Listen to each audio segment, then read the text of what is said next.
안녕하세요. 송병건입니다. 이번 시간부터 우리는 인류가 경험해온 재난의 역사를 돌아보고자 합니다. 오늘 다룰 주제는 약 2000년 전에 발생한 이탈리아 폼페이의 화산 폭발입니다.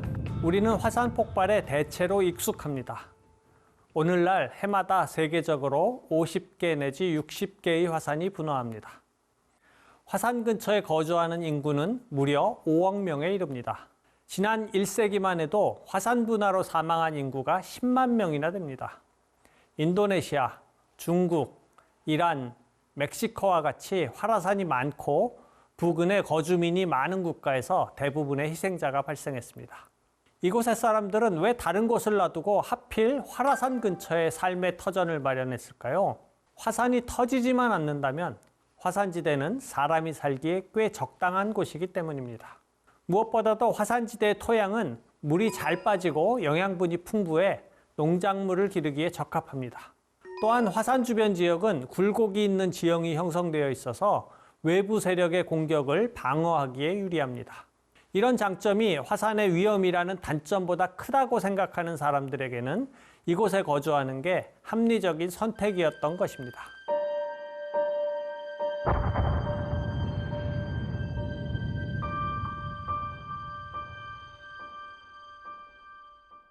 그렇다면 과연 화산은 왜 달궈지고 폭발하는 것일까요? 근본적인 원인을 파악하기 위해서는 지구의 구조와 지각 변화가 작동하는 원리에 대한 이해가 먼저 필요합니다. 자연의 힘으로 발생하는 대부분의 초대형 재난은 기본적으로 지구 자체의 구조에 의해 발생합니다. 지구 내부는 고체로 된 내핵이 반지름 1200km의 구체를 이루고 있고요. 그 바깥쪽에는 액체로 구성된 외핵이 2200km 두께로 위치합니다. 그리고 그 바깥을 두께가 3000km인 맨틀이 둘러싸고 있습니다. 맨틀에서는 뜨거운 물질이 거대한 규모로 대류 현상을 일으킵니다. 맨틀의 바깥으로는 지각이라고 불리는 암석층이 존재하며 맨틀과 지각 사이에는 불연속적인 경계면이 존재합니다. 바로 이 맨틀과 지각의 경계층에서 발생하는 변화들이 대규모 자연재난의 원인으로 작용하곤 합니다. 지각은 서서히 움직이는 여러 개의 거대 조각, 즉 지각판으로 이루어져 있습니다. 아래쪽의 연약한 부분이 유동적이라서 또는 맨틀의 대류작용 때문에 지각판이 움직인다고 과학자들은 말합니다. 20세기 초 독일의 과학자 알프레드 베게너가 처음으로 이런 판 구조론을 주장했습니다. 지구가 탄생한 이래 지각판은 계속 움직여왔습니다. 지질학적으로 최근에 발생한 지각판 이동은 약 1억 8천만 년 전에 시작됐습니다.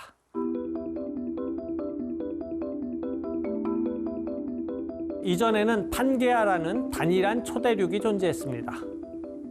그런데 해저가 확장되면서 땅덩어리가 나뉘고 각각 다른 방향으로 이동하게 됐습니다. 우리 인간이 현재 살아가는 5대양과 6대주로 구성된 지구는 이렇듯 1억 8천만 년에 걸친 대륙 이동의 결과입니다. 그렇다면 지각판의 이동은 어떤 영향을 가져올까요?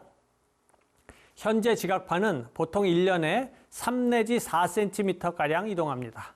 얼핏 생각하면 속도가 매우 느린 것 같지만 이 이동이 지속됨으로써 일으키는 영향은 실로 어마어마합니다.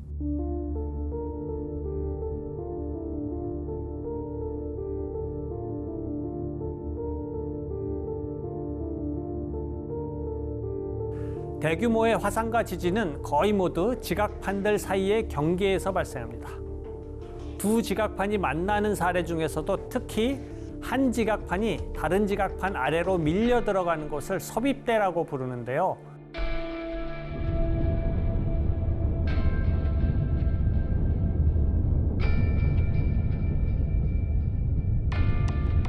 이런 곳이 화산 발생의 위험이 두드러지게 큽니다.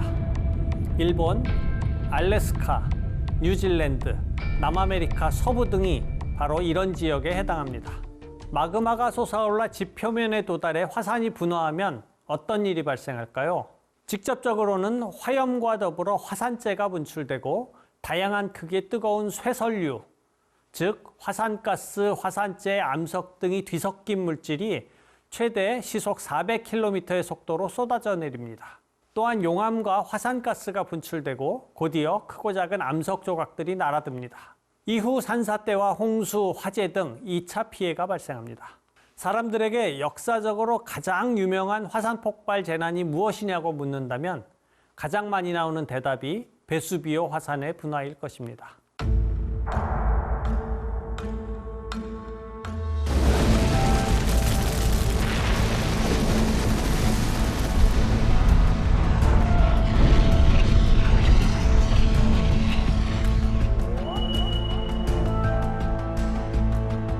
이 화산 분화는 지금으로부터 약 2000년 전인 서기 79년 이탈리아 남부 나폴리 부근의 번화한 항구 도시이자 유명 휴양 도시였던 폼페이를 덮쳤습니다. 폼페이는 로마인이 사랑한 도시였습니다. 로마 제국의 부유층은 바다가 내려 보이는 아름다운 지역에 별장을 짓곤 했는데요. 폼페이가 바로 이런 장소로 인기가 높았습니다. 사람들은 베수비오 화산을 로마 신화에 나오는 대장장이의 신 불카누스의 집이라고 여겼습니다. 베수비오 화산은 전형적인 성층 화산입니다. 산 정상을 중심으로 화산재와 용암이 층층이 쌓여 원뿔 형태를 이룹니다. 이런 화산의 내부에 있는 용암은 점성이 높아서 안으로부터 압력을 잘 버텨낼 수 있습니다. 하지만 이는 한 번 분화하면 더 거대한 규모의 폭발로 이어질 수 있음을 의미하기도 합니다. 더욱 근본적인 문제는 이 성층 화산이 앞에서 언급한 지각판의 섭입대, 즉 화산 활동이 가장 활발한 곳에 있다는 점이었습니다. 아프리카 대륙이 서서히 유럽 대륙 쪽으로 이동하면서 지중해의 바닥면을 이탈리아 반도 밑쪽으로 밀어넣습니다. 그러면 지중해 바닥면에 쌓여있던 퇴적물이 반도 아래로 밀려 들어가게 되면서 마찰열에 영향을 받아 녹게 됩니다. 베수비오 화산은 이런 원인으로 내부부터 온도가 높아지고 있었습니다.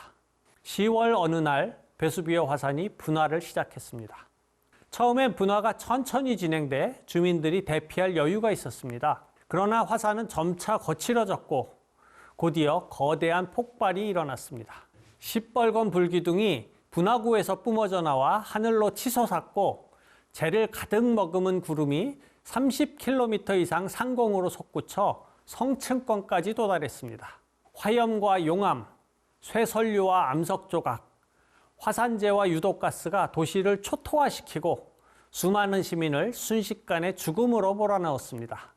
최근의 연구에 따르면 폼페이의 시민 중에는 화산재가 섞인 공기에 질식하기보다는 뜨거운 화염으로 죽은 이가 많았을 것이라고 합니다. 분화구에서 10km 떨어진 지역에서도 온도가 무려 250도나 되는 뜨거운 쇠설류가 몰아쳤을 것이라는 게 시뮬레이션의 결과입니다. 이들은 15분간 지속된 불덩어리 쇠설류의 공격으로 즉시 목숨을 잃었을 것이고 남은 주민들은 곧이어 화산재 가득한 공기를 흡입해 질식사했을 것입니다. 이것이 소설과 영화에서 폼페이 최후의 날이라고 불리는 바로 그날을 재구성한 모습입니다. 그 후 긴 시간 동안 폼페이는 화산재 속에 파묻힌 전설 속의 도시로만 알려졌습니다. 그런데 1748년 한 농부가 우연히 베수비오 산에서 긴 쇠붙이를 발견합니다. 로마 시대에 사용되던 수도관의 일부였습니다. 이를 계기로 본격적인 발굴 작업이 시작됩니다. 그리고 1755년 독일의 고고학자 요한 빈켈만이 이 유적이 고대 폼페이라는 사실을 밝혀냅니다. 그로부터 오늘날까지 여러 차례에 걸쳐 폼페이 발굴 작업이 진행됐습니다. 평균 6m나 되는 두께로 뒤덮인 화산재가 발굴 작업을 더디게 했지만 역설적으로 이 화산재 덕분에 재난 직전의 도시 모습이 그대로 보존될 수 있었습니다. 발굴을 통해 화려했던 고대 도시 폼페이가 하루아침에 대재앙의 제물로 되는 상황을 재구성할 수 있게 된 것이죠. 오늘날 폼페이 유적을 찾는 방문객은 해마다 약 500만 명에 이릅니다. 이들 가운데 상당수가 재난의 역사적 흔적을 확인하기 위해 박물관을 찾습니다. 거기에서 사람들은 수많은 희생자의 화석을 발견하고 놀라게 됩니다. 폼페이 최후의 날을 보여주는 이런 화석은 총 1000구가 넘습니다. 화석들은 죽음 직전의 처절한 상황을 생생하게 보여줍니다. 어떤 이는 몸을 잔뜩 웅크리고 있고 어떤 이는 손을 길게 뻗은 채 몸부림을 치고 있습니다. 어떤 이는 질식 때문인지 입을 막고 있고 아이를 끌어안고 괴로워하는 어머니도 있습니다. 상황이 너무도 급박해 비명조차 지르지 못하고 목숨을 잃게 된 바로 그 순간을 보여줍니다. 화석 중에는 동시대인들이 애지중지 길렀을 강아지와 같은 동물들도 다수 있습니다. 박물관에 전시되어 있는 이 화석들을 보고 관람객들은 희생자들의 처참한 모습에 마음 아파하고 때로는 안타까움에 눈길을 돌리기도 합니다. 사람과 강아지의 시신이 굳어져 화석이 되었다고 생각하기 때문입니다. 그런데 사실 이 화석들은 엄밀한 의미의 화석, 즉 생명체가 돌처럼 굳어진 것이 아닙니다. 폼페이 발굴이 한창이던 시기, 발굴에 전념하던 학자들은 두껍게 쌓인 잿더미에서 여기저기 뚫려 있는 구멍을 발견했습니다. 구멍의 정체가 궁금했던 발굴자들은 구멍 속에 석고 반죽을 부어보았죠.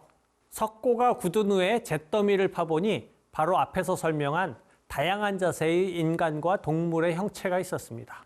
이 화석들은 어떻게 형성된 것일까요?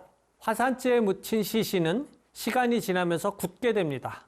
그리고 시간이 더 흐르면 시신이 썩으면서 그 자리에 빈 공간이 생깁니다. 이것이 잿더미 아래에 존재했던 공간의 정체였습니다. 석고 반죽을 통해 만들어진 이 화석들은 대재앙에 직면한 절체절명의 상황을 생생히 보여주는 증거물입니다. 이들은 대개 몸뚱이를 구부리거나 뒤틀고 있는데요. 사망 당시의 고통 탓이라는 게 일반적인 설명입니다. 하지만 최근에 다른 설명이 등장했습니다. 희생자들이 엄청난 열기에 닿아 즉사했을 것이라고 추측하는 겁니다. 그리고 사망 후 뜨거운 온도의 작용으로 시신이 경련을 일으켜 굽은 모습이 되었다는 설명입니다. 하지만 고통이 짧았을 것이라는 새 설명이 얼마나 위안이 될지는 모르겠습니다.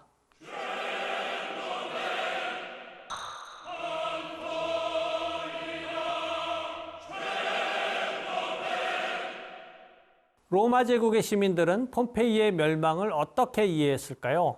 지구의 구조에 대해 과학적 지식을 갖지 못했던 로마인들에게 그럴싸하게 들릴 만한 설명은 신과 관련된 해석뿐이었을 것입니다. 즉, 불을 관장하는 대장장이신 불카누스가 노여워한 탓이라고 생각한 것이죠. 사람들이 정성을 다해 신을 모시지 않고 향락에 빠졌기 때문에 불카누스가 인간을 벌하기 위해 화산을 터뜨렸다는 해석입니다.